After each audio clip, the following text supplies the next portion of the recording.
வணக்கம். இன்று நாம் அறிவியல் புது நிகழ்ச்சியில் பார்க்க போகிறது கிராவிடேஷனல் லென்சிங் அப்படின்னா என்ன அப்படின்றத பார்க்க போகிறோம். அதே போல் ஆன்டிபயோட்டிக் ரெசிஸ்டன்ஸ்னால் என்னன்றதை பார்க்க போகிறோம். அந்தமான் நிக்கோபார் தீவுகள் எப்படி உருவாச்சு அப்படின்றத பார்க்க போகிறோம். இது தவிர மறையும் மீன், மாய மீன், இதை பற்றி பார்க்க போகிறோம். விண்வெளி விந்தைகள் பகுதியில் நாம் பார்க்க இருப்பது கிராவிடேஷனல் லென்சிங்.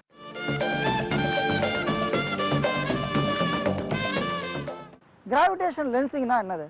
லென்ஸ்னா நமக்கு தெரியும், தமிழில் சொன்னால் ஆடின்னு சொல்லுவோம். நம்ம லென்ஸ் வந்துட்டு குவி ஆடி குழி ஆடின்னு சொல்லுவாங்க. அந்த குவி ஆடியை சூரிய கதிருக்கு நேராக வச்சிங்கன்னா அப்படியே ஒரு ஒளி அப்படியே குவிந்து ஒரு பேப்பரையோ அல்லது ஒரு பஞ்சையோ நெருப்பால் எரிச்சிடும். இதுதான் ஆடி செய்யக்கூடிய வேலை. இதே போன்ற ஒளியை குவிக்கிற வேலையை இந்த புவியீர்ப்பு விசை செய்யுமா என்று கேட்டால் செய்யும் அப்படின்னு சொல்லிட்டு சொல்கிறாங்க. இது முதல்ல சொன்னவர் யாருன்னு கேட்டிங்கனாக்கா ஆல்பர்ட் ஐன்ஸ்டைன். அவர் தான் ஃபஸ்ட்டு சொன்னார். இதை என்ன சொன்னாருன்னாக்கா, ஒரு பெரிய மாஸ் இருக்குது, சூரியனை போன்ற பெரிய ஒரு பொருள், திடப்பொருள் இருக்குது அப்படின்னாக்கா, சூரியனுக்கு பின்னாடியிலேருந்து வரக்கூடிய ஒரு நட்சத்திரத்தின் ஒளியை நம்ம சூரியன் வளைக்குமா என்று கேட்டால் வளைக்கும் அப்படின்னு சொல்லிட்டு ஆல்பர்ட் ஐன்ஸ்டைன் சொன்னார். அவர் இதை ஒரு முழு சூரிய கிரகணத்தின் போது கண்டுபிடிச்சாங்க. இது உண்மை அப்படின்றத கண்டுபிடிச்சாங்க. ஆனால் நம்ம சூரியன் நமக்கு தான் பெருசாக இருக்க தவிர சூரியன் நம்ம பிரபஞ்சத்தில் ஒரு சிறு புள்ளி தான், அவ்வளோதான் சூரியன். நம்மளுடைய அண்டத்தை எடுத்துட்டிங்கனாக்கா, சூரியன் நம்மளுடைய பால்வெளி மண்டலம்ன்ற அண்டத்தில் ஒரு பகுதி தான். இந்த அண்டத்தில் லட்சம் கோடி நட்சத்திரங்கள் இருக்கிறது. அது பால்வெளி மண்டலம் தான் இருக்குதா?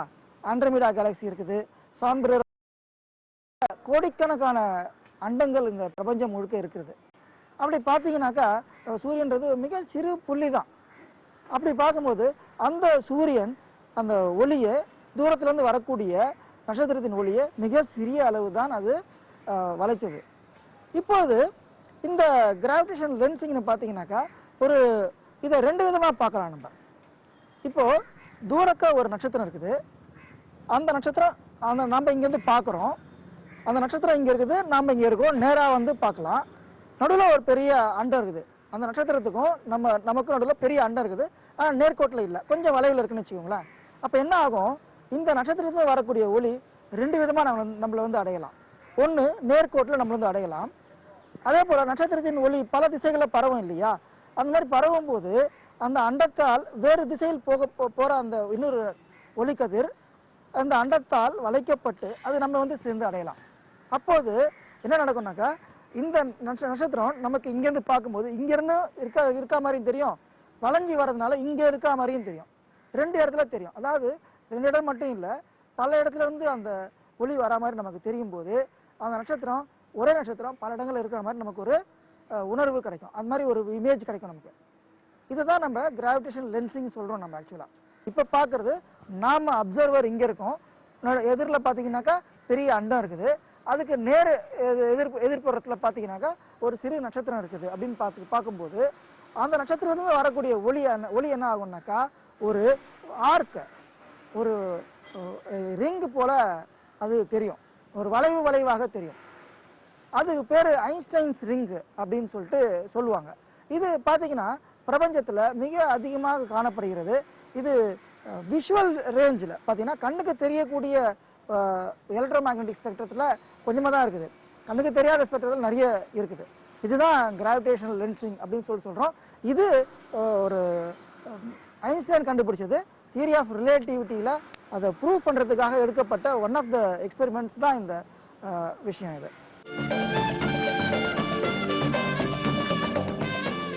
அடுத்து நாம் பார்க்க இருப்பது உலகம் அழகிய பள்ளிக்கூடம்.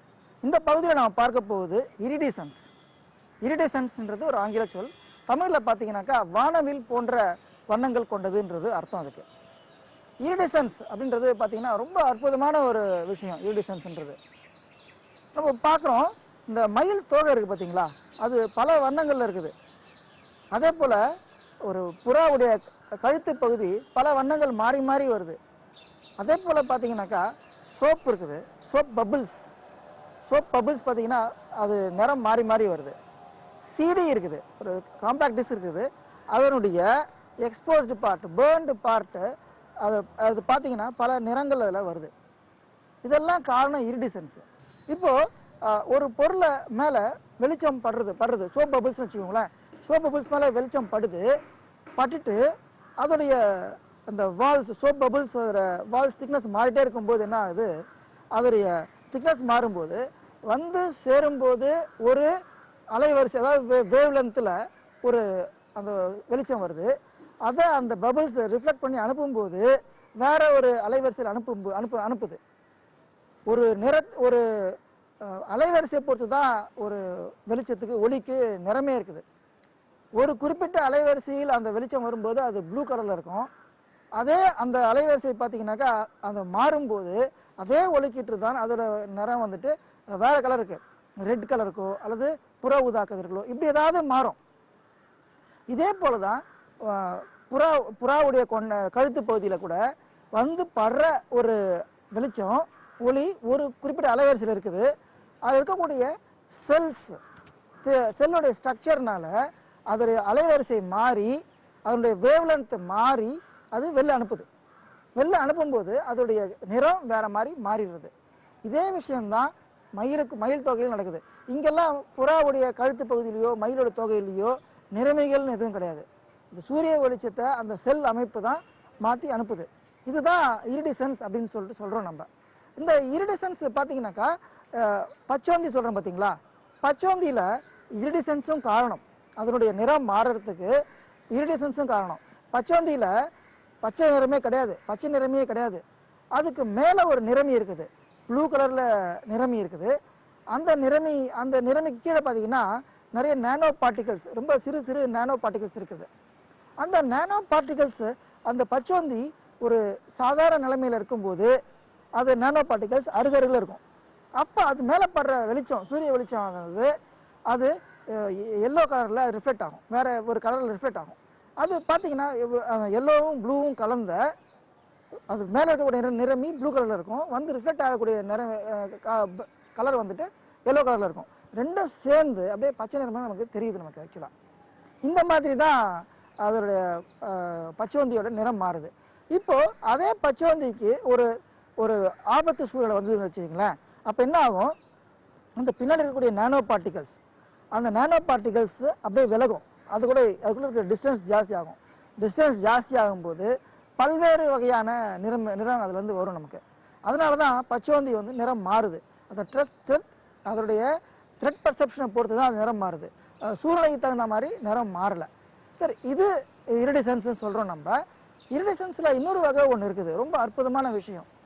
அது பார்த்தீங்கன்னாக்கா சீ சஃபயர் அப்படின்னு சொல்லக்கூடிய ஒரு கிரஸ்டேஷன் இருக்குது. கிரஸ்டேஷன்னாக்கா ஓட்டு மீன்கள். அந்த சீ சஃபயர்னு சொல்லக்கூடிய ஓட்டு மீன் ரொம்ப கடலில் இருக்கும், அல்லது ஃப்ரெஷ் வாட்டர்லேயும் இருக்கும், அல்லது கடல்லையும் இருக்கும், ரொம்ப ஆழமான பகுதியெலாம் இருக்காது. அந்த மாதிரி இருக்கக்கூடிய அந்த சீ சஃபயர் பார்க்கும்போது ரொம்ப வயலட் கலரில் அந்த நிறத்தை வந்துட்டு வெளியே விடுது. அந்த வயலட் கலர் சூரிய வெளிச்சத்தை வாங்கி வயலட் கலரில் வெளில விடுது. ஆனால் இது நீரில் நீந்திட்டே இருக்கும்போது ஒரு கட்டத்தில் அது பார்த்தீங்கன்னாக்கா கண்ணுக்கு தெரியாது, மறைஞ்சு போகுது.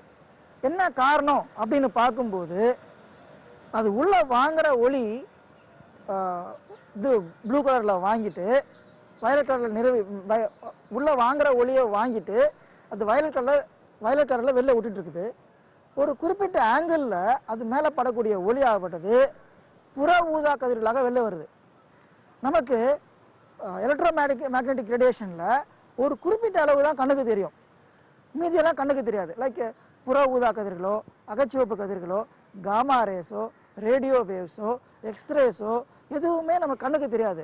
அப்படி இருக்கும்போது அந்த உள்ள வாங்குகிற வெளிச்சத்தை வாங்கிட்டு அதை புற ஊதா கதிர்களாக வெளில விடும்போது நம்ம கண்ணுக்கு தெரியாமல் மறைஞ்சு போகுது.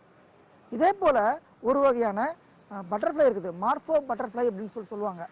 அது பார்த்தீங்கன்னா ப்ளூ கலரில் இருக்குது. அது ஆனால் உடம்புல ப்ளூ கலர் நிறமையே கிடையாது அதுக்கு. அது எப்படி இந்த கலரை கொடுக்குதுன்னு கேட்டிங்கனாக்கா அது உள்ளே வாங்குகிற ஒளியை அது அப்படியே செல் ஸ்ட்ரக்சர் தான் காரணம், அதுக்கு அப்படியே ப்ளூ கலரில் வெளில விடுது. அப்படி படுறதுனால நமக்கு அது ப்ளூ கலரில் தெரியுது. ஆனால் அது உண்மையில் நிறமே கிடையாது. இதெல்லாம் காரணம் இரிடிசன்ஸ் தான்.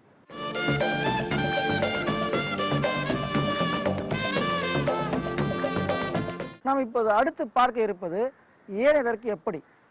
இந்த பகுதியில் பார்க்க போவது அந்தமான் தீவுகள் எப்படி உருவாச்சு, அந்தமான் நிக்கோபார் தீவுகள் எப்படி உருவாச்சு அப்படின்றத பார்க்க போகிறோம்.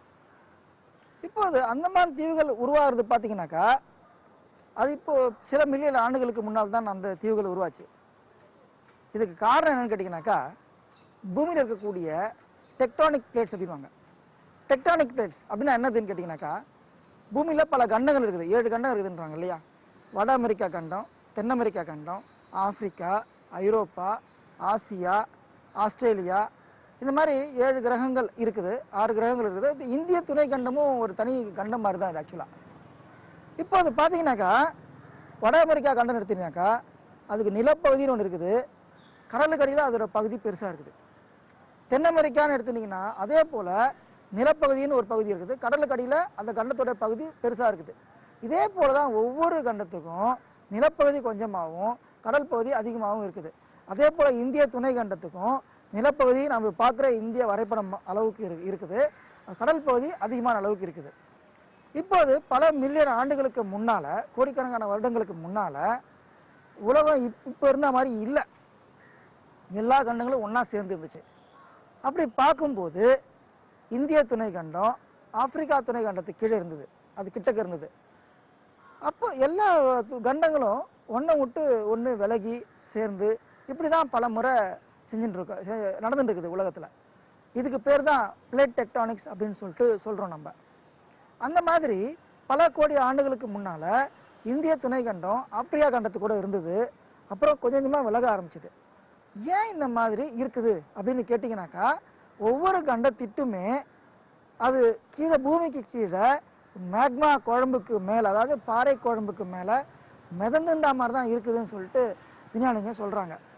அப்படி இருக்கும்போது அந்த அந்த மேக்மா குழம்புகள் கீழே நகர்றதுனால அதில் இருக்கக்கூடிய ஃபோர்ஸ்னால ஒரு சில கண்டங்கள், எல்லா கண்டங்களும் ஒரு ஒரு திசைகளை நோக்கி பயணிக்கின்றன. கோடிக்கணக்கான வருடங்களுக்கு முன்னால் இந்தியாவும் இந்திய துணை கண்டமும் ஆப்பிரிக்கா துணை கண்டமும் ஒன்றா இருந்தது. கொஞ்சம் கொஞ்சமாக மேலே எழுந்து வடகிழக்கு திசை நோக்கி நகர்ந்து இன்னைக்கு இந்தியா எங்கே இருக்குதோ அங்கே இந்திய துணை கண்டம் வந்துச்சு.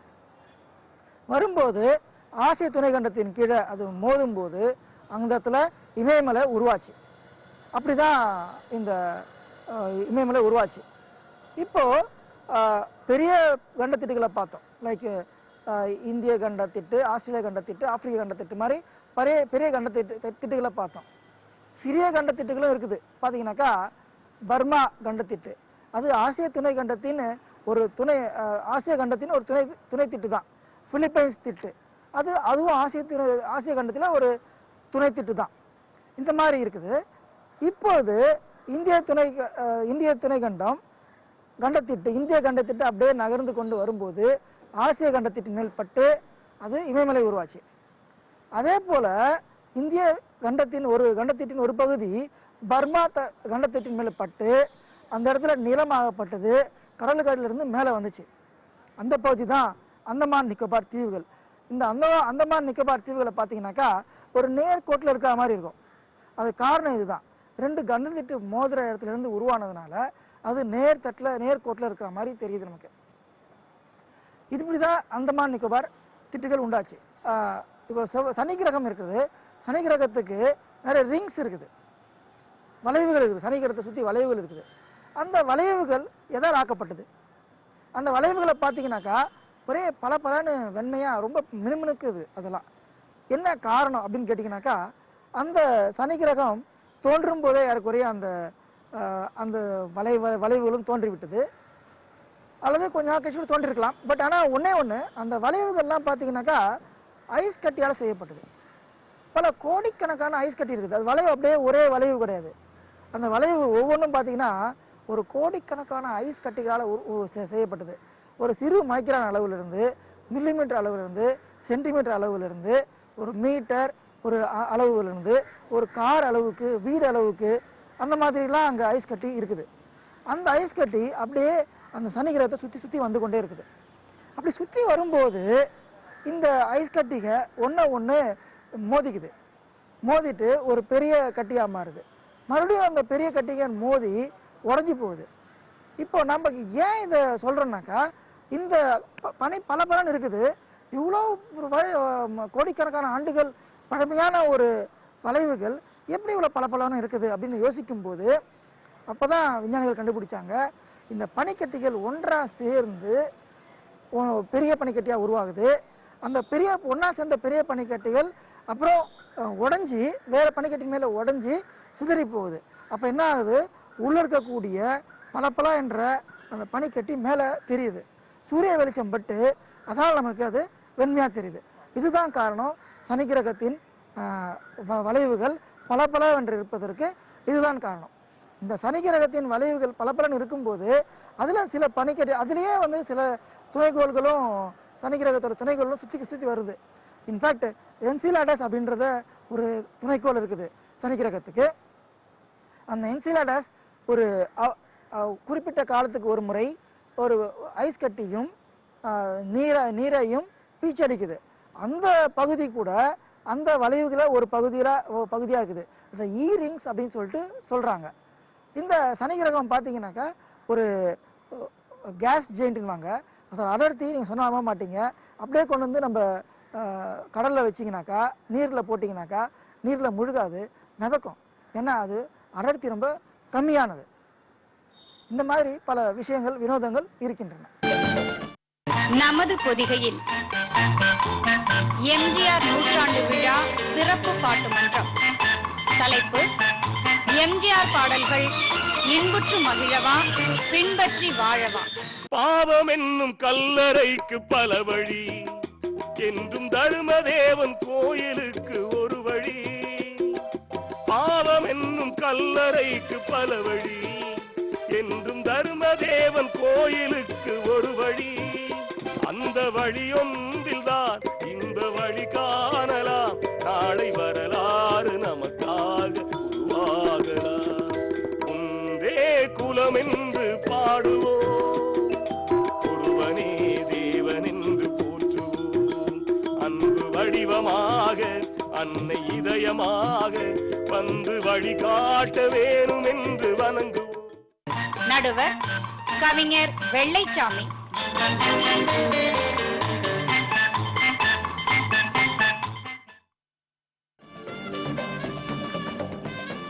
அடுத்து நாம் காண இருப்பது நீங்களும் விஞ்ஞானி ஆகலாம்.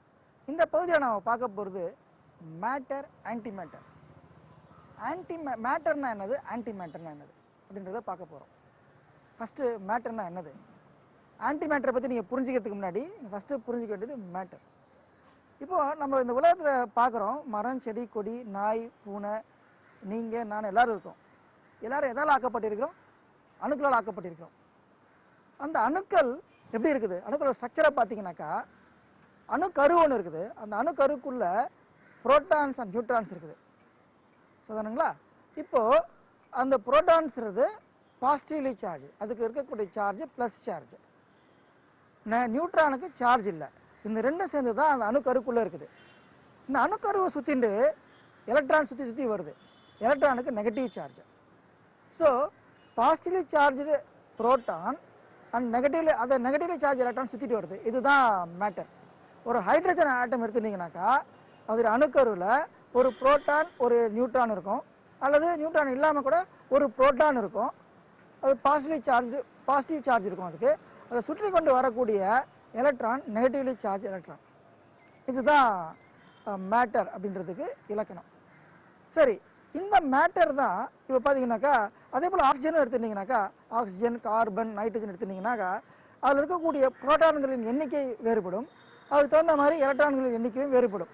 பட் எல்லா புரோட்டானுமே, அணுக்கரு எல்லாமே பாசிட்டிவாக தான் இருக்கும். சுற்றி வர எலக்ட்ரான் நெகட்டிவாக தான் இருக்கும். இதுதான் மேட்டர்னு சொல்கிறோம். இப்போது ஆன்டி மேட்டர்னா என்னது அப்படின்னு கேட்டிங்கனாக்கா, இப்பொழுது அணுக்கருவில் இருக்கக்கூடிய புரோட்டான் பாசிட்டிவ் சார்ஜ் இல்லாமல் நெகட்டிவ் சார்ஜாக இருந்து அதை சுற்றி வரக்கூடிய எலக்ட்ரான் பாசிட்டிவ் சார்ஜாக இருந்தால் அது ஆன்டி மேட்டர்னு சொல்லுவோம். சரிங்களா? இப்போது ஒரு ஹைட்ரஜன் இருக்குது. ஹைட்ரஜனில் பாசிட்டிவ் சார்ஜ் ஒரே ஒரு புரோட்டான் இருக்குது. அதை சுற்றி ஒரு நெகட்டிவ் சார்ஜ் எலக்ட்ரான் சுற்றி வருது, ஹைட்ரஜன் சொல்கிறோம். இப்போது ஆன்டி ஹைட்ரஜன் ஒன்று இருக்குது.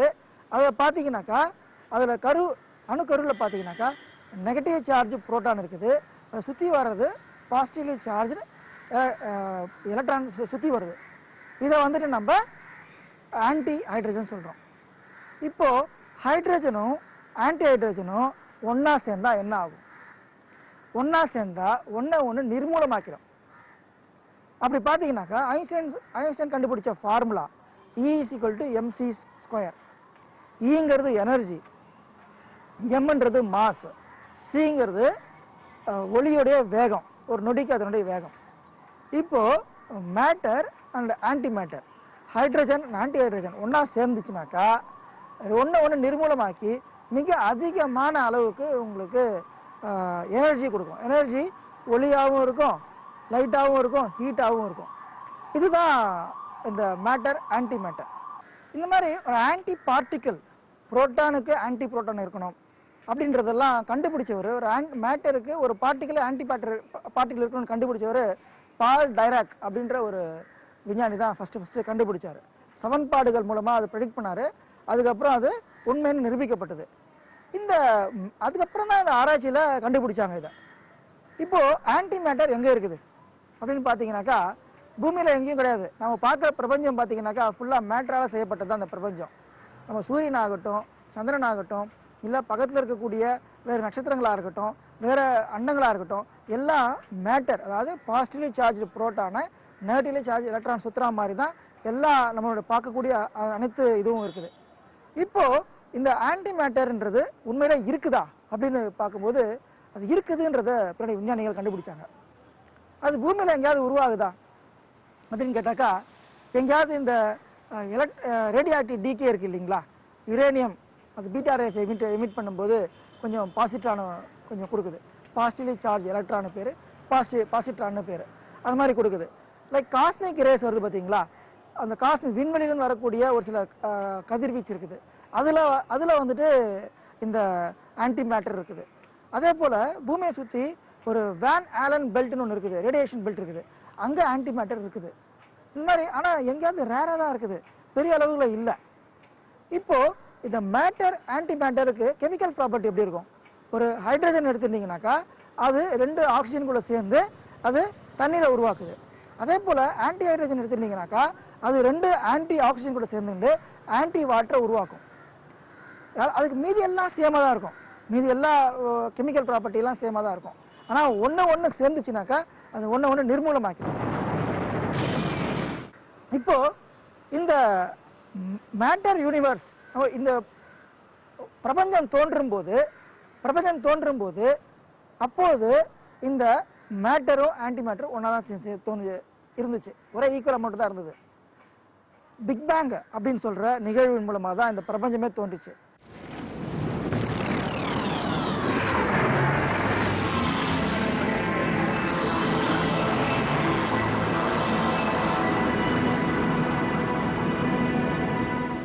அப்படி பார்க்கும்போது பிக் பேங் ஏற்படும் போது அப்போது என்ன ஏற்பட்டுச்சுனாக்கா மேட்டரும் ஆன்டி மேட்டரும் ஒரு பேரா தான் உருவாச்சு. அந்த பேரா உருவான அந்த மேட்டர் ஆன்டி மேட்டரும் ஒன்றா சேர்ந்து மறுபடியும் எனர்ஜி உருவாச்சு. மறுபடியும் எனர்ஜியிலேருந்து அகைன் ஐன்ஸ்டீனோட ஃபார்முலா பிரகாரம் எனர்ஜி ஒன்றா சேர்ந்து மேட்டரை கொடுக்கலாம், மேட்டர் ஒன்றா சேர்ந்து எனர்ஜியை கொடுக்கலாம். இந்த மாதிரியே நடந்துகிட்டே இருந்தது. அது ஏதோ காரணத்தினால நம்ம பார்க்குற இந்த பிரபஞ்சம் மேட்டர் நிறைஞ்சதா ஆகி போச்சு. விஞ்ஞானிகள் என்ன சொல்கிறாங்க, இந்த மேட்டரும் ஆன்டி மேட்டரும் ஒரு மிரர் இமேஜ் கிடையாது, இதோடைய ரைட் ஆப்போசிட் அது கிடையாது, ஏதோ ஒரு வேற்றுமை இருக்குது அப்படின்றாங்க. அந்த வேற்றுமையின் காரணமாக இந்த பிரபஞ்சத்தில் மேட்டர்ன்றது அதிக அளவில் இருக்குது. நம்ம பார்க்குற பிரபஞ்சம் ஃபுல்லாக மேட்டராக தான் இருக்குது. இப்போது விஞ்ஞானிகளுக்குள்ள அதே போல் சயின்ஸ் ஃபிக்ஷன் எழுதுகிறாங்க பார்த்தீங்களா, அவங்களுக்குள்ள ஒரு கேள்வி உண்டு. பிரபஞ்சம் தோன்றும் போது பிக் பேங்கில் மேட்டர் ஆன்டி மேட்டர் ஈக்குவலாக தான் இருந்துச்சு. அப்படி இருக்கும்போது மேட்டர் யூனிவர்ஸ்னு ஒன்று இருக்கிற மாதிரி ஆன்டி மேட்டர் யூனிவர்ஸ் ஒன்று இருக்குமா? ஆன்டி மேட்டர் சூரியன், ஆன்டி மேட்டர் பூமி, antimatter Saturn, antimatter அண்டம் மாதிரி இருக்குதா அப்படின்னு கேட்டால் இருக்கலாம் அப்படின்னு சொல்கிறாங்க. இல்லைன்னு யாரும் சொல்லலை. ஒரு பெரிய ஒரு விஷயம்னு கேட்டிங்கனாக்கா, இந்த மேட்டரும் ஆன்டி மேட்டரும் ஒன்றா சேர்ந்தா என்ன ஆகும் அப்படின்றது ஒரு கேள்விக்குறியாக இருக்குது. இதை பற்றி நீங்கள் ஆராய்ச்சி பண்ணால் அப்பயும் நீங்கள் விஞ்ஞானி தான். இதை பற்றி நீங்கள் இப்படியும் பார்க்கலாம், அல்லது ஒரு மேட்டர் ஆன்டி மேட்டருக்கும் ரைட் மிரர் இமேஜ் கிடையாது அப்படின்னும் போது எல்லா ஆன்டி மேட்டரும் மேட்டராக மாறிடுச்சு அப்படின்னு நீங்கள் நிரூபித்தாலும் அப்பயும் நீங்கள் விஞ்ஞானி தான். இப்போது நாம் காண இருப்பது உடலினை உறுதி செய். இந்த பகுதியில் நம்ம பார்க்க போகிறது ஆன்டிபயோட்டிக் ரெசிஸ்டன்ஸ். இதை பற்றி பார்க்க போகிறோம். ஆன்டிபயோட்டிக் அப்படின்னா என்ன அப்படின்னு பார்க்கறதுக்கு முன்னாடி ஒரு 200 வருஷத்துக்கு முன்னாடி நம்ம பூமியில் டோட்டல் பாப்புலேஷனு பார்த்தீங்கன்னா 100 கோடி தான் இருந்துச்சு. அதாவது அப்போ இருந்த மக்கள் ஜனத்தொகை பார்த்தீங்கன்னாக்கா அமெரிக்கா, தென் அமெரிக்கா, ஐரோப்பா, ஆப்பிரிக்கா, இந்தியா எல்லாம் சேர்த்து 100 கோடி தான் ஜனத்தொகை இருந்துச்சு. ஆனால் இன்னைக்கு பார்த்தீங்கன்னாக்கா ஒரு 700 கோடிக்கு மேலே ஜனத்தொகை போயிடுச்சு. இந்தியாவில் மட்டுமே 125 கோடி ஜனத்தொகை இருக்குது. இப்போ காலத்தில் ஆன்டிபயாட்டிக்ன்றது கிடையாது. அதை ஒரு விஞ்ஞானி அலெக்சாண்டர் ஃப்ளெமிங்ன்ற விஞ்ஞானி ஒரு ஆக்சிடென்டலாக ஒரு விபத்து போல கண்டுபிடித்தார். பென்சிலின் நொட்டாட்டம் அப்படின்ற ஒரு ஃபங்கஸ் வந்துட்டு அது இந்த பாக்டீரியாவை எதிர்க்கிறது, இது நோய் எதிர்ப்பு சக்தி இருக்குது அப்படின்றத கண்டுபிடிச்சார். அது மருத்துவத்துறையில் மிகப்பெரிய புரட்சியாக இருந்துச்சு அந்த பென்சிலின் கண்டுபிடிப்பு. உலக யுத்தத்தில் பார்த்தீங்கன்னா நிறைய பேர் செத்து போயிடுவாங்கன்னு நினச்ச நிறைய பேரை இந்த பென்சிலின்ற அருமருந்து காப்பாற்றி இருக்குது. அப்போ என்ன பண்ணாங்க, டாக்டர் நம்ம எல்லாத்தையும் கண்டுபிடிச்சிட்டோம் அப்படின்னு நினச்சி பென்சில் நிறைய கொடுக்க ஆரம்பித்தாங்க. பென்சில் நிறைய கொடுக்க என்ன ஆச்சு, நோய் கிருமிகள் அதுக்கான ரெசிஸ்டன்ஸை ஏற்படுத்திக்க ஆரம்பிச்சது. அப்போது அந்த பென்சிலின் ஒரு கட்டத்தில் கொடுத்து பயன் இல்லாமல் போச்சு. அப்போ என்ன பண்ணாங்க, விஞ்ஞானிகள் மேலும் ஆராய்ந்து பென்சிலின்லேருந்து வேறு பல மருந்துகளை கண்டுபிடித்தாங்க. பென்சிலின் போலேயே நிறைய ஆன்டிபயாட்டிக் கண்டுபிடிச்சாங்க. அந்த மாதிரி சில ஆன்டிபயாட்டிக் பார்த்தீங்கன்னாக்கா ஆம்பிசிலின், அப்புறம் நார்ஃப்ளாக்சசின், செஃபலாக்சின் போன்ற பல ஆன்டிபயாட்டிக் இன்றைக்கி இருக்குது. இன்றைக்கி 100 கணக்கில் ஆன்டிபயாட்டிக் இருக்குது. எல்லா நோய்க்கும் 100 கணக்கில் ஆன்டிபயாட்டிக் இருக்குது. இந்த மாதிரி இருக்குது. பட் ஆனாக்கா அளவுக்கு அதிகமான அமிர்தமும் விஷம்ன்ற மாதிரி ஆன்டிபயாட்டிக்கும் நம்ம நிறைய சாப்பிடக்கூடாது. நாம் என்ன பண்ணுறோம், ஆன்டிபயாட்டிக்கை டாக்டர் வந்துட்டு கொடுக்குறத ஒரு நோயின்னு சொல்லிட்டு ஜுரம்னு சொல்லிட்டு போகணும்னு வச்சுங்களேன், டாக்டர் ஒரு 4 நாளைக்கு சாப்பிடு, 5 நாளைக்கு சாப்பிடுன்னு சொல்லிட்டு நமக்கு மருந்து ஏற்றுருவார். நமக்கு ஜுரம் சரியாயிடும், 2 தடவை மாத்திரை ஒன்று சரியாகிடும். நம்ம என்ன பண்ணுறோம், அதோட நம்ம நிறுத்திடுறோம், ஆன்டிபயாட்டிக் சாப்பிட்றத நிறுத்திடுறோம். அப்போ என்ன ஆகுது, உடம்புல இருக்கக்கூடிய பாக்டீரியா ஃபுல்லாக அழியல, அது நோய் எதிர்ப்பு சக்தியை உருவாக்கிக்குது. அந்த மாதிரி இருக்குது. இப்போது ஆன்டிபயாட்டிக் ரெசிஸ்டன்ஸை நம்ம பார்க்கும்போது ஒரு விஞ்ஞானிகள் என்ன பண்ணாங்க, ஒரு பெட்ரி டிஷ் அப்படின்ற மெகா பெட்ரி டிஷ்ஷை ஒன்று உருவாக்குனாங்க. அதில் பார்த்தீங்கன்னாக்கா 9 பகுதியாக பிரிச்சிருக்காங்க. அந்த இது 9 பகுதியாக பிரிச்சுட்டு கீழே பாக்டீரியா ஈகோலைன்ற பாக்டீரியா வளர்கிறதுக்கான ஒரு உணவு அதில் வச்சுருக்காங்க. ஒரு பாக்டீரியா ஒரு பகுதியில் இன்னொரு பகுதி போகிறதுக்கான வழியும் மேலே வச்சுருக்காங்க. இந்த மாதிரி இருக்கும்போது இந்த பகுதியில் அதுக்கான உணவு மட்டும்தான் இருந்தது. பாக்டீரியா நோய் எதிர்ப்புக்கான ஆன்டிபயாட்டிக் இல்லை. இந்த பகுதியில் ஒன்றுன்ற பகுதியில் நோய் எதிர்ப்பு சக்திக்கான ஆன்டிபயாட்டிக் கொஞ்சமாக இருந்தது. இந்த பகுதியில் அதோட நோய் எதிர்ப்பு சக்திக்கான பாக்டீரியா 10 மடங்கு இருந்தது. அப்புறம் இந்த பகுதியில் 100 மடங்கு இருந்தது. அப்புறம் கடைசியில் சென்டரில் 1000 மடங்கு இருந்தது. என்ன நினச்சாங்க, இந்த பாக்டீரியா இதில் நோய் எதிர்ப்பு சக்தி அதிகமாக பரவாதுன்னு நினச்சாங்க. ஆனாக்கா இங்கே போட்ட 0ன்ற இடத்துல போட்ட ஈகோலை பாக்டீரியா 11 நாளில் எல்லா பாக்டீரியா கான்சன்ட்ரேஷன் கடந்து பல்கி பெருகிடுச்சு. இதில் என்ன தெரியுதுனாக்கா, பாக்டீரியா நோய் எதிர்ப்பு சக்திக்கான ஆன்டிபயாட்டிக்கு சாப்பிட்டு வாழக்கூடிய தன்மை உடையதுன்னு தெரியுது. அதை எதிர்க்கிறதுக்கு நம்ம ஒரு விஞ்ஞானிகள் மேலும் முயற்சி செய்து கொண்டே இருக்கிறார்கள். உலக புகழ்பெற்ற விஞ்ஞானி ஆல்பர்ட் ஐன்ஸ்டைன் சொல்லியிருக்கார், அறிவை விட நாலேஜை விட கற்பனா சக்தி தான் முக்கியம் சொல்லியிருக்காரு. கற்பனா சக்தியும் அறிவும் ஒன்றா சேரும்போது, கூடவே ஜெயிக்க வேணுன்ற ஒரு உத்வேகம் இருக்கும்போது, இயற்கையோட ரகசியங்களை தெரிஞ்சுக்கணுன்ற உத்வேகம் இருக்கும்போது, கண்டிப்பாக நீங்களும் இயற்கையோட பல ரகசியங்களை தெரிந்து கொண்டு நீங்களும் மாபெரும் விஞ்ஞானி ஆகலாம் என்று கூறி இத்துடன் அமைகிறேன். நன்றி, வணக்கம்.